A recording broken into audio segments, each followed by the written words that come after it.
Welcome back. Our next guest believes we are in the midst of the biggest tech transformation since the Industrial Revolution, with AI and $2 trillion US of AI capital spending expected over the next 3 years. Tariffs and policy, he believes, won't change that. Joining us from New Jersey is Scott Devitt. He's an equity research analyst covering internet, e-commerce, and online travel for Wedbush. Scott, thanks a lot for joining us. One thing we just saw, we've noted it through the day as we have updated our viewers on the state of markets on this day, is that the decline in the NASDAQ composite is much, much more modest than it is on the broadly based U.S. indices like the S&P 500. What's that telling us about the sentiment of tech investors as we perhaps enter the early stages of a trade war? Well, if you look at the move in the past week, tech certainly hasn't been unaffected by the sell-off in the market, and there's numerous factors, beyond just the trade war that are driving that. But as it relates specifically to today, the effects on technology companies at the moment, anyway, aside from possibly some implications on chip companies shipping in from China, are relatively indirect. And if the economy slows, that's going to have a negative effect on the technology companies, but the technology companies themselves are not, affected directly from the tariffs that are being imposed in Canada and Mexico specifically. A weakening economic backdrop tends to be negative for growth stocks, and technology stocks certainly fit into that category. What about broader sentiment towards the growth end of the market? So I do think that's the indirect effect, and to the extent that you get higher prices leading to slower consumer spending and a weaker economy, that leads to lower multiples. The highest growth companies, potentially can be affected the most in terms of multiple contraction, and so I think that's the factor that's affecting the companies today. If you use an example like higher prices affecting consumer spending, I mean, that would have could have an effect on Amazon's business in terms of selling through to consumers. It can have an effect on Alphabet's business via Google because advertising spending slows down because consumers aren't spending. So it does really permeate the entire economy. And that's why I think, the sell-off is justified until we get some certainty around how this is all going to play out. What about trade relations between the U.S. and China, which have been tense for years, really since the first Trump administration through the Biden administration?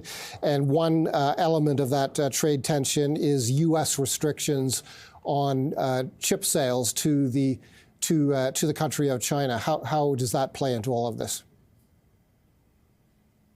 So our view is that each of these aspects get resolved over time in a way, that is not overly disruptive to industry and growth. But to the extent that in the example that you're giving, where there's the inability to actually put product into China, and that can have an effect on companies like NVIDIA, to the extent that there are chips making their way into China today, and that would affect the revenue growth for that company. So I think that's the implication there. But I mean, we have kind of a house view that there's a lot of negotiation that's going on in each of these instances, and that for the most part, there's going to be resolution that occurs before there's material disruption in the economy, and that this investment cycle for AI and technology in general continues on. I mean, the cycle will end, but we're not of the view that it ends in 2025. So you say in a note dated today on this very topic, technology stocks and trade relations, that NVIDIA, Microsoft, Alphabet, Amazon, Palantir, Salesforce, Tesla, and Apple will remain the stocks to own, and any weakness is a buying opportunity in our view. Elaborate for us. Well, I think you have to have a belief that what's happening right now is not going to affect economic growth, and that we're in the middle of a boom cycle for technology driven by AI and AI CapEx spend. And that's our view. It's bumpy at the moment because it's the beginning of the presidential term. And a lot of these things are, being really shoved out very quickly without knowing what the resolution is going to be. And so it takes a bit of a conviction around this coming to resolution. And to the extent that it does, you're going to be gravitating right back to the winners that have been leading this cycle throughout, which are the companies that you mentioned. As you've listened to conference calls through the fourth quarter earnings season, did tech CEOs have a view on the looming trade war and how it might affect their businesses? So generally speaking, the tech CEOs were quite constructive on their business overall. I think it's difficult for executives to comment on things that are uncertain, as the tariffs were at the time that the conference calls happened, or even today, because they're not going to speculate on that.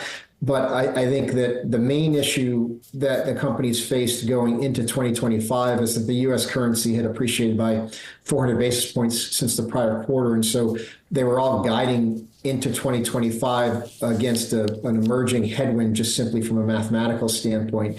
And then you also had the loss of a day because of the extra day in the first quarter last year because of the leap year. And so I think that the fundamental underpinnings of the industry remain solid.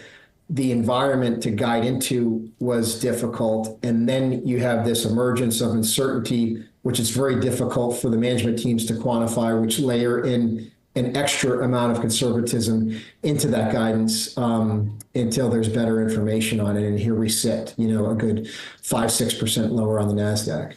The U.S. President Donald Trump will address the joint session of Congress tonight. You believe that he may have something to say about U.S. tech investments?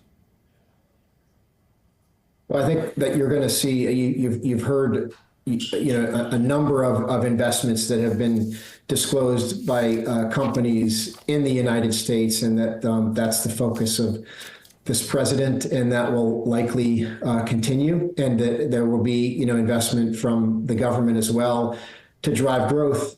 In the end, the focus, we believe, is driving long-term economic growth and prosperity for the citizens of the United States, and that there's a lot of negotiating that happens from now until you get to the end of this kind of tariff cycle, if you will, but we're hopeful it will end well.